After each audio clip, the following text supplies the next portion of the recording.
एक बार फिर मैं उस कविता के साथ, उन दर्द के साथ, उस भयावह रात के साथ आप लोगों के आगे कि जैसा कि मुझे क्या मालूम था मेरी बच्ची, तुम्हारी ज़िंदगी का भयावह रात वही होगा। मैं मर जी रहा था तुम्हारे हाल को देखकर, जिस शाम तुम हंसते खेलते घर से निकली थी। कहाँ सोचा होगा मेरी यादों ने, कहाँ सोचा होगा मेरी यादों ने, तुम पर कैसे कैसे क्या क्या बीत रहा होगा। वो मर्दानगी का वास्ता मुझे भी है, वो मर्दानगी का वास्ता मुझे भी है। एक और तुम जकड़ी हुई भारी चीख और मैं लाचार मीलों दूर घड़ी की टिक टिक टिक के साथ जाने कितना चक्कर इस कमरे से उस कमरे तक लगा चुका था।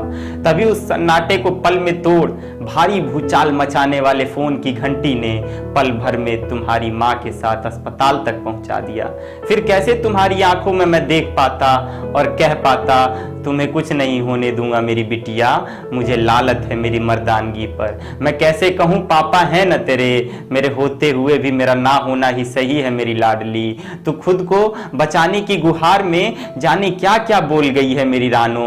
मन था कि बस चलता तो पिता का फर्ज निभाते हुए तेरे देह की सारी पीड़ा मेरे सीने में लेकर वहीं खड़े खड़े दम तोड़ देता, मगर अपनी हथेली का पूरा जोर लगाए तेरी हथेली को पकड़कर बैठने के अलावा कोई भी रास्ता नहीं छोड़ा था उन तथाकथित मर्दों ने।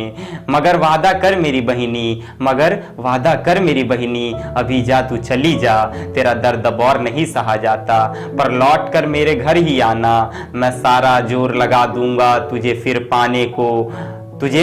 पाने को अपने आंगन में झुमाने नचाने खिलखिलाने मुस्कुराने को। मैं जानता हूँ मेरी बिटिया मैं कितना बुरा हूँ मेरी लाडो, हो सके तो मुझे माफ कर।